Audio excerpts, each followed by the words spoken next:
नमस्कार। तुलसीदास जी के विनय के पद हम पढ़ रहे हैं। इस पद में हमें ऐसा प्रतीत होता है कि युगीन परिवेश का चित्रण भी तुलसीदास कर रहे हैं। वो कह रहे हैं कि युगीन परिवेश कैसा हो रहा है, इसलिए वो राम की भक्ति कर रहे हैं, राम के प्रति अपनी विनय को प्रकट कर रहे हैं कि हे राम, परिस्थितियां कैसी हो रही है। किस भी किसान कुल बनिक भिखारी, भाट चाकर चपल नट चोर चार चेट की, पेट को पढ़त गुण गढ़त चढ़त गिरी अटत गहन गन अहन आखेट की, ऊंचे नीचे करम धर्म अधर्म करी पेट ही को, पचत बेचत बेटा बेट की, तुलसी बुझाई एक राम घन श्याम हीते, आदि बड़वा गिते बड़ी है आग पेट की। एक तो बहुत बड़े यथार्थ और सत्य को तुलसीदास ने यहाँ प्रकट किया है कि बड़वा नल से भी बड़ी आग कौन सी होती है, पेट की होती है। कि वो पेट की आग अगर नहीं बुझती है तो व्यक्ति सारे ऊंचे नीचे कर्म करता है। दूसरा, उन्होंने युगीन परिवेश का चित्रण इस पद के द्वारा किया है कि युगीन परिवेश में कैसी स्थितियां हो रही है। और तीसरा, यहाँ राम के प्रति विनय या राम की महानता को वो प्रकट कर रहे हैं। किस भी यानी व्यापारी, किसान के कुल वाले, बणिये वनिक, भिखारी, भाट यानी सैनिक चारण, चाकर यानी नौकर, चपल नट यानी नट की विद्या दिखाने वाले, चोर चार और चेटक कला में प्रवीण यानी इंद्रजाल डालने वाले, सबकी स्थितियां क्या हो रही है, पेट को पढ़त। सब केवल पेट की भाषा समझ रहे हैं, अर्थात आजीविका विहीन हो रहे हैं। इसलिए केवल पेट भरना किस प्रकार होगा, सब ये सोच रहे हैं। गुण गढ़त चढ़त गिरी, वो क्या कर रहे हैं, अपने गुणों को दिखा करके पहाड़ चढ़ने जैसे कठिन कार्यों को भी कर रहे हैं। अटत गहन गन, वनों में डोल रहे हैं आखेट करने के लिए। ऊंचे नीचे में नहीं, सब तरह के कर्म कर रहे हैं। वो धर्म अधर्म को उन्होंने पूरी तरह छोड़ दिया है, केवल पेट के बारे में सोच रहे हैं। स्थिति ये हो गई है कि लोग अपने बच्चों को, बेटे बेटियों को बेचने पर भी मजबूर है। ऐसी परिस्थिति में तुलसीदास राम का स्मरण करते हुए कह रहे हैं कि हे राम, तुम घनश्याम यानी बादल बनकर के बरसो, क्योंकि ये पेट की जो अग्नि है वो बड़वा नल से भी ज्यादा बड़ी है। अर्थात तुलसीदास जी यहाँ राम को ये पुकार रहे हैं, ये अर्जी दे रहे हैं, ये विनय कर रहे हैं कि परिस्थितियां बहुत गंभीर हो गई है। केवल अब तुम्हारा ही सहारा है कि किसी तरह इन परिस्थितियों को तुम अनुकूल करो। इस प्रकार राम के प्रति विनय भी प्रकट कर रहे हैं और युगीन परिवेश को भी उजागर कर रहे हैं। आगे का पद इसी प्रकार का है कि परिस्थितियां क्या हो रही है। खेती न किसान को भिखारी को, न भीख बली बनिक को बनी, न चाकर को चाकरी। की परिस्थितियां क्या हो रही है, किसान के लिए खेती नहीं है क्योंकि अकाल पड़ गया है, भिखारी को भीख नहीं मिल रही है, बलि देने के लिए कुछ बचा नहीं है, बनिए को भी व्यापार करने के लिए कुछ नहीं है, और नौकर को नौकरी करने के लिए भी कुछ नहीं मिल रहा है। ऐसी परिस्थिति में क्या हो रहा है, जीविका विहीन,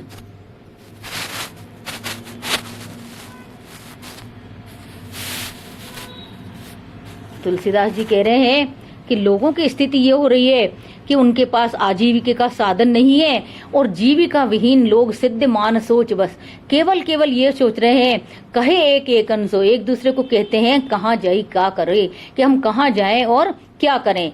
वेदहु पुराण कही लोकहु बिलोक यत राकरे सबे पे राम राव रे कृपा करी। वेद पुराणों में सब जगह कहा है, लोक में भी ऐसा दिखाई देता है। साकरन जब बहुत ज्यादा दुख संसार में आ जाता है तो हे राम, अब तुम्हारी ही कृपा का इंतजार है, अब तो तुम इन दुखी लोगों पर कृपा करो। दारिद्र दशानन दवाई दूनी दीन बंधु, दरिद्रता रूपी जो दशानन है, जो रावण है, दुख रूपी जो रावण 10 मुख लेकर के दुख रूपी परेशानियां जो प्रकट हो गई है, उनकी दवा है दीन बंधु दुनिया में केवल तुम्हारे पास है। दुरित दहन देखी तुलसी हाहा करी, ये ऐसा दहन देख करके, ऐसी बुराइयों की स्थितियां देख करके हे तुलसीदास ये कह रहे हैं कि हे राम, संसार में हाहाकार मचा हुआ है, इसलिए अब तुम क्या करो, केवल तुम्हारा ही भरोसा है, तुम्हारा ही सहारा है कि किसी प्रकार से तुम आकर के इस संसार के दुखों को दूर करने का कष्ट करो, दूर करने का उपाय करो, या किसी तरह इन संसार के दुखों को दूर करो। ऐसा तुलसीदास जी राम से विनय कर रहे हैं।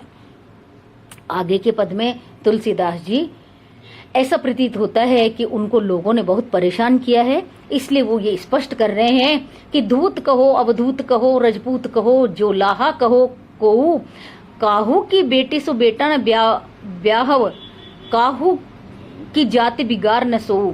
तुलसी सरनाम गुलाम है राम को, जाके रुचे सो कहे कछ ओ, मांगी को खब्बो मसीत को सोईबो, लेबो को एक न देबो को। तुलसीदास कह रहे हैं चाहे मुझे कोई धूर्त कहे, चाहे अवधूत कहे, चाहे राजपूत कहे, चाहे जुलाहा कहे, मुझे किसी के बेटे बेटी से, अपनी बेटी बेटियों का ब्याह नहीं करना है, इसलिए मैं किसी का जाति का बिगाड़ करने वाला नहीं हूँ। तुलसीदास जी कह रहे मैं तो केवल क्या हूँ, राम का गुलाम हूँ। जाके रुचे से कहे कछु, जिसकी इच्छा वो मेरे लिए कुछ भी कहता रहे। मेरा काम तो क्या है, मांग के खाना और मस्ती में रहना या मंदिर में रहना। मेरा किसी से कोई एक लेना है न कोई एक देना है। यहाँ पर तुलसीदास जी को शायद लोगों ने बहुत सताया होगा, इसलिए तुलसीदास जी ये कहना चाह रहे हैं कि मुझे किसी से कुछ लेना देना नहीं है।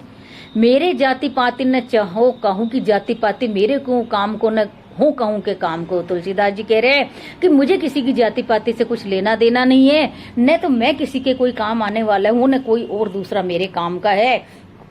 मेरे लिए तो क्या है, लोक परलोक रघुनाथ ही के हाथ सब। मेरा लोक परलोक सब रघुनाथ के हाथ है। भारी है भरोसा तुलसी के एक नाम को।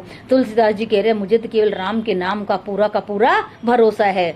अति ही अयाने उपखानु न हो बूझे लोग, साही ही को गीत गीत होते है गुलाम को। तुलसीदास जी ये कह रहे हैं कि लोग अविवेकी हैं। क्यों अविवेकी हैं? कि ये उपखान यानी आख्यान नहीं जानते। क्या नहीं जानते?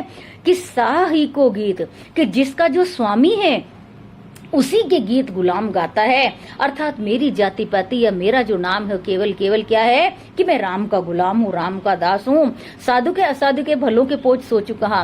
चाहे तुम मुझे साधु कहो, चाहे असाधु कहो, भला कहो, चाहे कमजोर कहो, मुझे इससे कोई लेना देना नहीं है। काहू के द्वार पर हो जो हूँ सो राम। मैं किसी के दरवाजे पर नहीं पड़ा हूँ, मैं जैसा भी हूँ वैसा कैसा हूँ, राम का हूँ। अर्थात यहाँ तुलसीदास लोगों को अपनी भक्ति के बारे में बता रहे हैं, या राम के प्रति जो अपनी भक्ति है उसके बारे में बता रहे हैं कि तुम कुछ भी कहो, मेरे लिए तो क्या है, केवल मैं राम का दास हूँ। आगे के पद सेम चलेगा। रामो मातु पितु बंधु सुजनो गुरु पूज्य परम हित साहिब सखा सहाय नेह नाते पुनिचित। कि मेरे लिए क्या है, राम ही माता है, पिता है, बंधु है, सुजन है, गुरु है, पूज्य है, परम हितकारी है, मेरा साहब है, मेरा सखा है, मेरी सहायता करने वाले है, और प्रेम का नाता और पुनीत चित्त मेरा केवल किसमें नमता है, राम में नमता है। देश कोश कुल धर्म कर्म धर्म धनु धाम धरनी गति जाति पाति सब भांति लाग राम ही हमारी पति। मेरी पति, मेरे पति कौन है? पति मतलब स्वामी कौन है? मुझे न देश से लेना है, न कोश से, न कुल से, न कर्म से, धर्म से, धन से, घर से, धरनी से, गति से, जाति पाति, किसी से मेरा कोई लेना देना नहीं है। मेरा केवल एक ही काम है, वो ये है कि मेरा सब कुछ कौन है, राम है। परमार्थ स्वार्थ सुजस सुलभ राम ते सकल फल। की मेरे सारे फल किससे हैं? परमार्थ हो, स्वार्थ हो, सुजस हो, सबके सब केवल राम से है। इसलिए तुलसीदास जी कहते हैं, कहे तुलसीदास अब जब कबहू एक राम ते मोर भल। कि मेरे लिए केवल राम ही है जो मेरी भलाई करने वाले हैं। ये राम ही है जिनके मैं गुणगान गाता हूँ। इसलिए दुनिया कुछ भी कहे, मेरे लिए केवल राम के गुणगान करना ही मेरा कर्म है। अंतर जामी हूँ ते बड़े बाहर जामी है, राम जे नाम लिए ते धावत धैनु पे नई लवाई। जो बालक बोलनी काम किए थे, आपन बूझ कहे तुलसी कही बेवकी, न बाबरी बात भी थे, पेच परे प्रहलादों को प्रगटे प्रभु पाहन ते। राम के ऊपर उनको ऐसा भरोसा है कि वो ये कहते हैं अगर भक्तों पर परेशानी आती है, कष्ट आती है, तो जैसे प्रहलाद के लिए वो पत्थर से भी प्रकट हो गए, उसी प्रकार मेरे लिए भी राम कैसे हैं, अंतर्यामी से बाहर यामी। कि चाहे वो निर्गुण है चाहे सगुण है, लेकिन मेरे लिए केवल राम है। उनका नाम लेना ही सबसे बड़ा धर्म और कर्म है। जिस प्रकार जो गाय है, जब उसके बच्चे को उसके सामने लाया जाता है तो वो पूरी तरह अपना दूध है वो उतार देती है। बालक बोलनी, लोग क्या करते हैं, बच्चों जैसी बातें करते हैं। अगर गाय भी अपने बालक पर करुणा करके उसके बालक को जैसे ही उसके पास लाते हैं तो अपना सारा दूध उतार देती है। तो उसी प्रकार से अगर राम की भक्ति की जाएगी तो वो क्यों नहीं अपने भक्तों पर, अपने बच्चों पर पूरी तरह कृपा करेंगे। अपनी बूझ कहे तुलसी, अपनी बात कहते तुलसी कह रहे हैं कि लोग अविवेकी हैं जो बावली यानी बेकार की बातें करते हैं। मेरे लिए राम ऐसे हैं, इस प्रकार के हैं कि जैसे प्रहलाद पर जब संकट आया तो पत्थर से भी प्रभु प्रकट हो गए, तो मेरे ऊपर भी जब संकट आएगा तो राम मेरी रक्षा करेंगे। अर्थात इन पदों के द्वारा तुलसीदास जी ने राम के प्रति अपनी अनन्य भक्ति और अपनी भावनाओं को प्रकट किया है। विनय के पद के अंतर्गत तुलसीदास जी ने राम के प्रति अपनी विनय, अपनी भक्ति, उसको इस प्रकार बताया है। साथ ही साथ बीच के 2-3 पदों में उन्होंने युगीन परिवेश का भी चित्रण किया है।